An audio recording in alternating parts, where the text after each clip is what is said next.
Olá, meus queridos irmãos e irmãs, tudo bem? Olha só, estamos começando a leitura do novo livro da Bíblia, em nosso projeto Reavivados por Sua Palavra.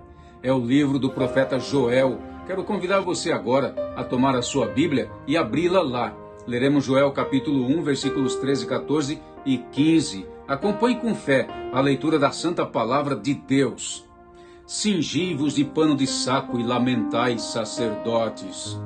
Uivai, ministros do altar.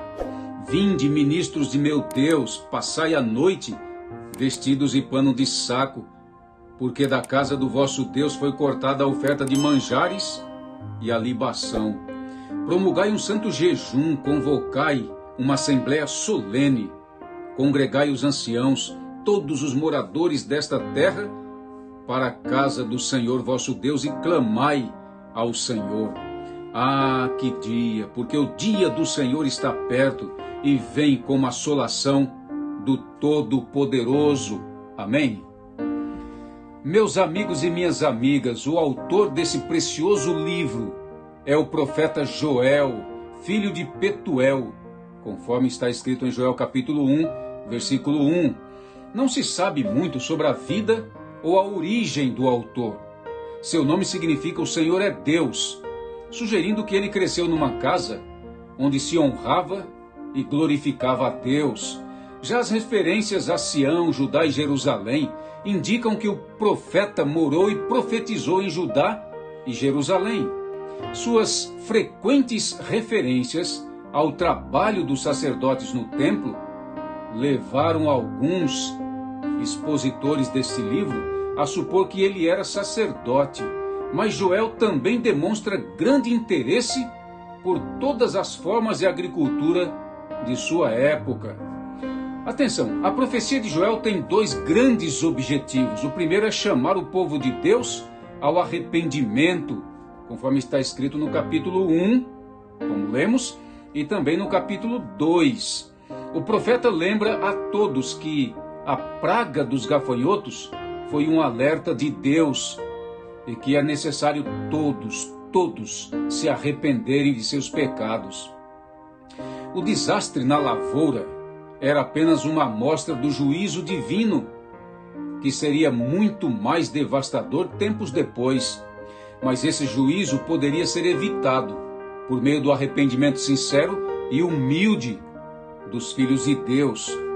O segundo grande objetivo do livro de Joel é confortar os justos com promessas de salvação e bênçãos futuras vindas por causa do grande dia do Senhor, conforme está no capítulo 1, no capítulo 2 e também no capítulo 3.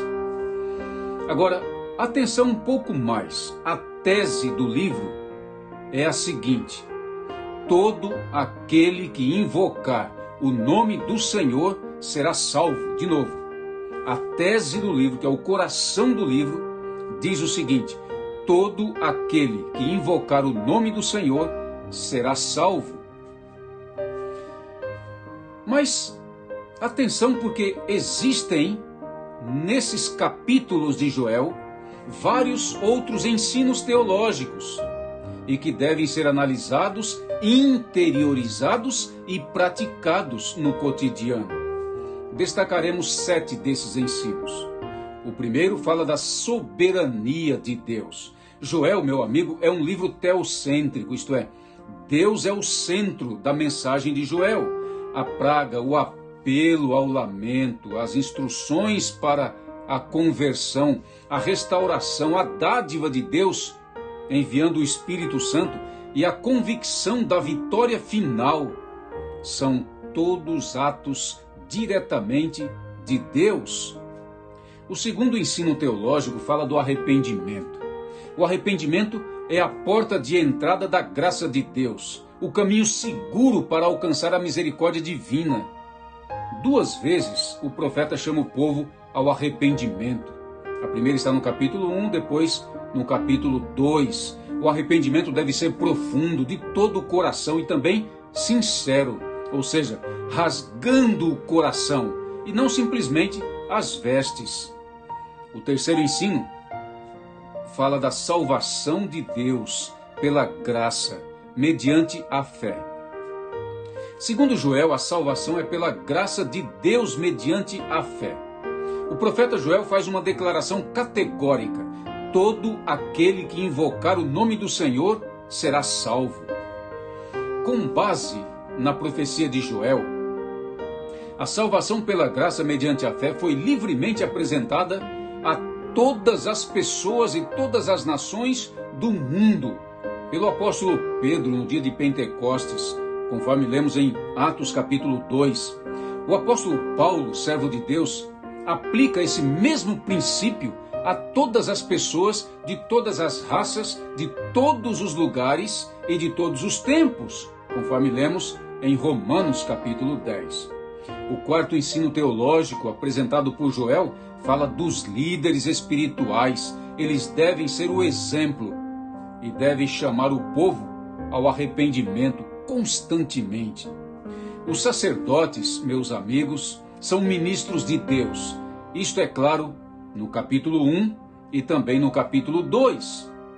E eles devem saber interpretar as causas dos problemas que afligem o povo e chamar esse mesmo povo ao arrependimento, dando-lhe sempre o exemplo. Joel faz uma profunda conexão entre o pecado do povo da aliança com as calamidades naturais que viriam sobre a terra de Judá. Ele olha para a vida como um todo. Ele sabe que a desobediência ao pacto traz maldição, enquanto a obediência produz bênção. O quinto ensino de Joel fala do Deus da aliança, como sendo também o Deus da restituição. O arrependimento traz a suspensão do castigo e a volta das bênçãos. Quando o povo se volta para Deus em arrependimento sincero, Deus se volta para ele em graça, restituindo-lhe tudo aquilo que o inimigo havia levado. A restauração divina alcança a terra, o campo, as fontes, os animais, os homens, o templo e o culto sagrado. Tudo que estava morto pelo pecado recebe vida pela conversão. O sexto ensino de Joel fala do derramamento poderoso do Espírito Santo aos filhos de Deus. Joel prediz mais explicitamente que qualquer profeta o derramamento do Espírito Santo sobre toda carne. Capítulo 2, 28 e 29. Joel é chamado de o profeta do Pentecostes. O derramamento do Espírito Santo de Deus é uma promessa segura e abundante de Deus para o seu povo. Depois que o povo acerta a sua vida com Deus, é que o Espírito Santo é derramado abundantemente sobre ele.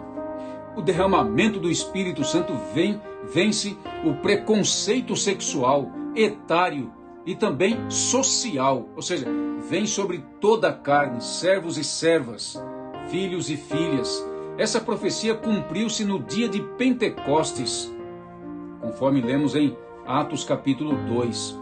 Essa promessa, meu amigo e minha amiga, atenção, ainda está disponível para todos nós, hoje, em nossos dias, para a Igreja de Deus hoje, em nossos dias. O sétimo ensino teológico de Joel fala do dia do Senhor e da restauração de todas as coisas. Precisa ficar bem claro que o dia do Senhor, na profecia de Joel, aponta para três magníficos eventos: a primeira vinda de Cristo, que já aconteceu, a segunda vinda de Cristo, que acontecerá, e o grande juízo final, que também acontecerá logo depois da segunda vinda de Cristo. E esses três grandes eventos são marcados por fenômenos no Sol, na Lua e nas estrelas. Sobre a segunda vinda e o juízo final, Joel fala que ocorrerá destruição total e repentina. capítulo 2. Será um dia de destruição divina, capítulo 1, para as nações que perseguiram o povo de Deus e também de destruição para os rebeldes e desobedientes que existem dentro do povo de Deus.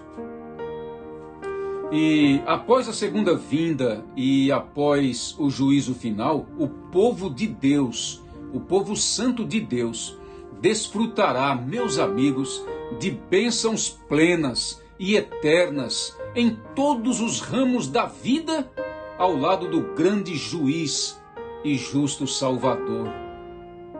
Meus queridos irmãos e irmãs, concentrem-se na leitura deste poderoso livro da Bíblia.